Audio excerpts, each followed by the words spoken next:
But anyway, so next one. Looks like this may be a long episode too. Championship season. So we're going to kind of give you guys some tips. I know in high school, you got your districts and regional competitions going on right now. Club, BB champs, and A champs are about to be happening. NCAA level conference is right around the corner. I want to say it might be going on right now, actually. So just, some tips, some things to be thinking about. My first one I want to give out is the taper blues. Oh, sit your ass down. Okay? Chill out. All right? Chill out. Okay? Go take a seat somewhere and just let yourself be energetic and just let yourself adapt. And I actually watched one of Cam's interviews, and it was very interesting what he said. And I was like, that makes total sense. The taper blues, if you think about practice as a stimulus, when you taper and you're doing nothing, it's just a new stimulus that you're adapting to. So relax. You're going to be feeling trashy a little bit. You're going to start feeling the energy coming back like you're, newborn babe.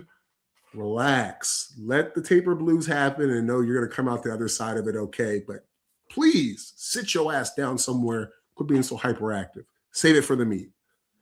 What tip you got for the people, Elvis?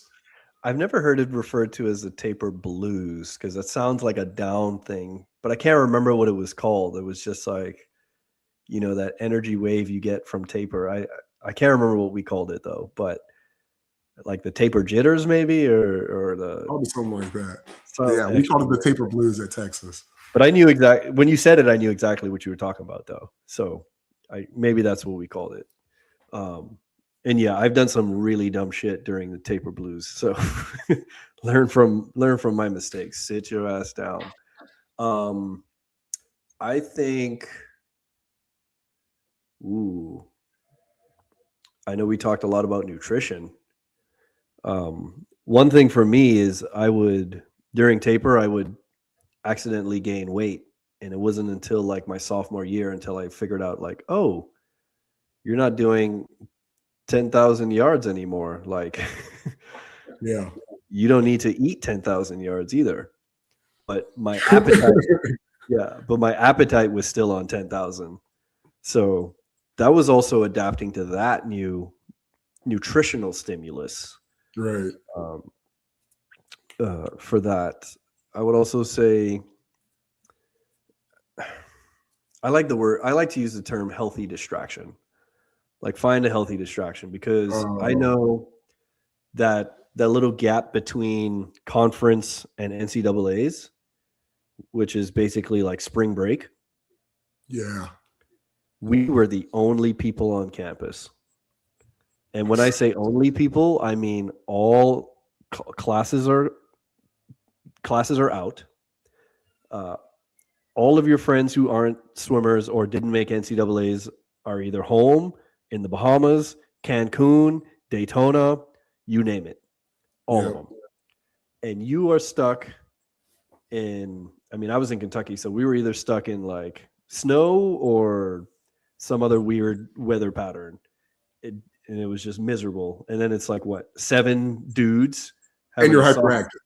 Right. And you're hyperactive and you can't do anything about it. So it's like, and you're going to the pool once a day. So what do you do with the other 23 hours of your life? Man, it's like you played every card game. You've watched every freaking TV show. You've find a healthy distraction. Like, this is when we would be hitting Modern Warfare 3 with the you put the tags. The U Texas was the one we would use. So, it would look kind of cool. And that in Halo 3. I had to stop playing Nintendo Wii because I used to get so hyped with the tennis. I came to practice with a sore shoulder. I was like, the taper blues got me. I got out of hand. Yeah. I will hit you with a surprise one. Ooh. Watch how many dives you do. I'm going to counter that, but keep going. I've worn out my legs working on dives like during taper time. Just because of all the jumping and climbing out and getting on the block, and then you jump and you climb out. So, be precise with what you're doing, stretch it out, but you can't do too many dives during taper. I've done it before. So what are you going to say about that? I think that's a really good tip for high school and down. Okay. And a lot of college, actually. I will say this, a lot of college. But when I was at Kentucky, our sprint program, we had a very big emphasis on working on those little details daily. Whereas I was about to interject and say that. So that's a big part. Is if you all of a sudden are doing 30 dives and you didn't do any the whole year. So, right. Yeah, good so catch. doing 30 dives in a day would be like nothing to me, because we would do pretty much 30 dives a day in practice anyway. So, but of course, like when you're in high school, when your coach is just trying to pound out yardage, and it's like, all right, we got to meet in a week, get up on the blocks and like practice some starts and some relay exchanges. It's like, no, we've been practicing relay exchanges since like day one. Like I could relay exchange off my teammates blindfolded, and that's not a joke. Like I could literally hear them coming into the wall and know when to go. We were always on point. So I think that is a good tip, to basically not overexert yourself into one drill that you are not used to doing. And that will lean into I'm about to give a really high level tip here, like Olympic World Championship level tip. All right, lay it on us. I learned this from a Bahamian girl on the Olympic team. Her name was Alana Dillette. She swam at Auburn. Shout out to Alana. She swam at Auburn.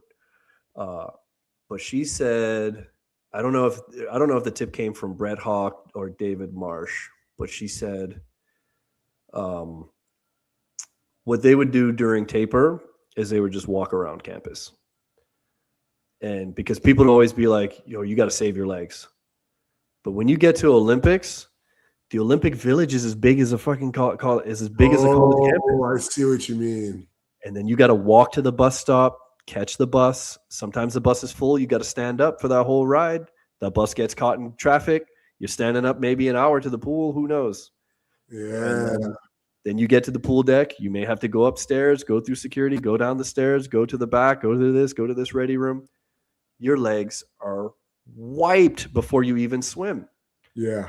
So I said, all right.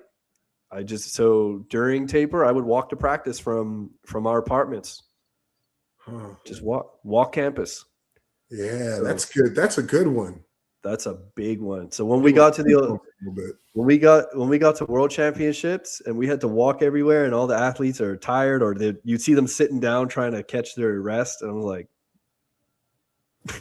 yeah, that's a good one, dude. That's a really good one. That is a really, really good one. That's a really good one. Giving up the sauce because I don't need it anymore. Yeah, don't let the first time you do all that walking be at the meet. That's a really good one. That's a really, really good one. Yeah. I mean, in terms of just training in general, this kind of goes in the same vein. Like, if you're come from a small team, doesn't do a lot of yards, and then you go to like a meet, and let's just say you're running a full schedule 7 events as a club swimmer, and all of a sudden you go from 2,000-yard practice to a 1,000-yard warm up, 1,000-yard warm down, 2 more of those. That's $4,000 in warm down, and then you have max effort swims. Maybe you're adapted to that because that's how your team trains. But all of a sudden you've gone up in yardage at your championship meet. So yeah, it's kind of in the same vein. Like, don't let it be the first time it happens at the meet, at the big dance. Right. So yeah, that's a really good point, dude. Shout out. Yeah. I'm trying to think. That's some good tips. All right. So should we do the starts one? Because we are running super late. Let's punt it to next week. Yeah. Okay. Yeah. We'll punt it next week.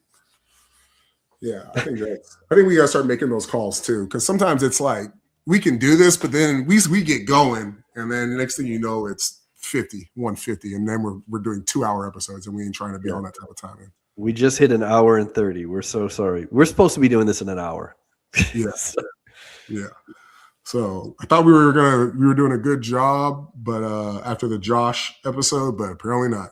We're incompetent. So, Elvis, do you have any parting words for the Black Strokers? I just realized you got the Texas orange on, and I got the Kentucky blue on. We're representing our college, our alma maters here. Yeah, I like proudly, not some proudly. Other school. This is just a plain blue. Actually, there's no UK on it. I need to get some new gear, man. Like I had to, but it's still UK blue though. It's still very UK blue, so I'm proud of that. But yeah, to the Black Stroke Nation, to the movement, to the the lovers, the haters, supporters, and the in-betweeners. Thanks for the support. Keep coming back. Been getting a lot of good DMs and been keeping up with that. So for those of you, I'll punt that one till next week. I know exactly what you're about to take that. I'll punt that one till next week. All right, guys. So lifeguards coming back. Flashlights waving, chasing up out of here. We got to bounce so that we don't end up in the clinker. Thank you for hanging out with us, guys. Please hit that noti bell so you're notified whenever we drop a video. We drop one every week or every day of every week. Please hit the like and the subscribe button. Share this video.